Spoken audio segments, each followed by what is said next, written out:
पाऊस वाढणार आहे, त्याच्यानंतर आचारसंहिता येणार आहे आणि त्यामुळे मग या चाचण्या जर खूप पुढे गेल्या तर त्याचा मुलांच्या भविष्यावर परिणाम होतो.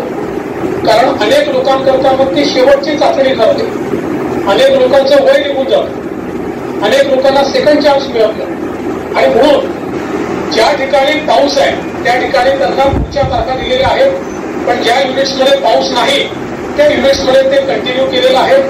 यासोबत अशा देखील सूचना आम्ही दिलेल्या आहेत, कारण मुलं खूप मोठ्या प्रमाणात त्या ठिकाणी चाललेले आहेत. त्या मुलांकरता काही फारशा व्यवस्था त्या ठिकाणी नाही.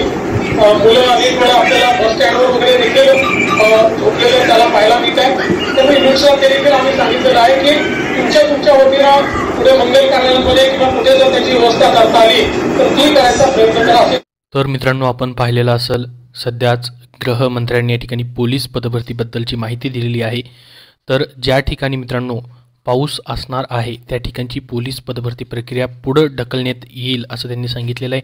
आणि ज्या ठिकाणी ज्या पोलीस पदभरतीची या ठिकाणी चाचणी चालू आहे त्या ठिकाणी पाऊस नसेल तर तेथील पूर्णपणे चाचणी जी आहे ती या ठिकाणी करून घेतल्या जाणार आहेत. कारण की त्यांनी सांगितलेलं आहे की पुढे आचारसंहिता लागली तर ही पदभरती प्रक्रिया पुढं जास्त प्रमाणामध्ये लांबेल. त्याच्यामुळे मित्रांनो या ठिकाणी अशा पद्धतीने निर्णय घेतलेला आहे. आपण आत्ताच या ठिकाणी लाईव्ह पाहिलेला असेल.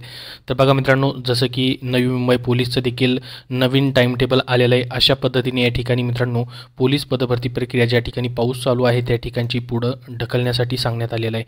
या ठिकाणी पाहू शकता न्यूज शेड्यूल देखील काही ठिकाणचे आलेले आहेत.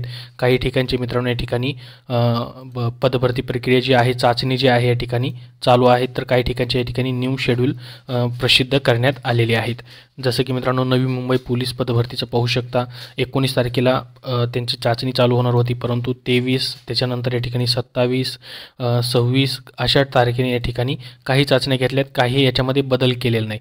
तर त्या मित्रांनो या ठिकाणी पोलीस आयुक्तालय कार्यालयानुसार या ठिकाणी त्यांनी वेळापत्रकामध्ये बदल करण्यासाठीच्या सूचना देण्यात आलेल्या आहेत. म्हणजेच या ठिकाणी जिथं पाऊस चालू असेल तेथील पोलीस पदभरती प्रक्रिया पुन्हा पुढं घेतली जाऊ शकते. त्याचबरोबर ज्या पोलीस पदभरती प्रक्रियेची चाचणी होते त्यांचे निकाल देखील या ठिकाणी ताबडतोब त्याच दिवशी या ठिकाणी वेबसाईटवरती लागत आहेत. जसं की पहा सोलापूरचे 2 दिवसाची या ठिकाणी चाचणी झालेली आहे पोलीस कॉन्स्टेबलची. त्यानंतर पहा पोलीस कॉन्स्टेबलची 19 तारखेला चाचणी झाली होती, त्याचा निकाल लागला आहे. सर्व निकाल पाहण्यासाठी लिंक तुम्हाला मी डिस्क्रिप्शन बॉक्समध्ये देतो आहे.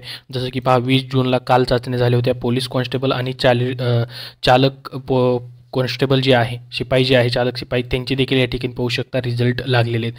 म्हणजे प्रत्येक ठिकाणची ज्या ठिकाणी चाचणी होते त्यांची पोलीस आयुक्तालयाची जी वेबसाईट आहे, जसं की सोलापूर शहर पोलीसची वेबसाईट आहे, सोलापूर सिटी पोलीस, सोलापूर ग्रामीण पोलीस, असं वेगवेगळी वेबसाईट आहेत. त्या वेबसाईटवरती तुम्हाला अशा पद्धतीने पहा तुमचे मार्क्स जे आहे त्या ठिकाणी पाहता येतील, ज्याच्यामध्ये 1600 मीटर, त्यानंतर शॉर्ट पुट मार्क्स, त्याचे डिस्टन्सनुसार मार्क्स, अशा पद्धतीने हे मार्क्स तुम्हाला पाहायला भेटतील. आणि याच्यावरती काय आक्षेप असतील तर त्याच्यासाठी नंबर वगैरे किंवा मेल वगैरे त्यांनी लगेच ह्या लिस्टमध्येच तुम्हाला दिलेले आहेत. तर निकाल देखील लगेच परीक्षा झाली की या ठिकाणी तुमची चाचणी झाली की त्याच दिवशी वेबसाईटला लागत आहेत. परंतु काही ठिकाणी ज्या ठिकाणी पाऊस आहे मित्रांनो तेथील चाचणी पुढं घेण्यासाठी म्हणजे पुढं ढकलण्यासाठी या ठिकाणी सांगण्यात आलेलं आहे. अजून मित्रांनो याच्याबद्दल जसे वेगवेगळे अपडेट येत राहतील तसे तुम्हाला आपल्या चॅनलवरती पाहता येतील. त्यासाठी आपल्या या चॅनलला सबस्क्राईब करून ठेवा. याबद्दल अजून तुमचे काय प्रश्न असतील तर कमेंट बॉक्समध्ये कमेंट करून नक्की विचारा. धन्यवाद.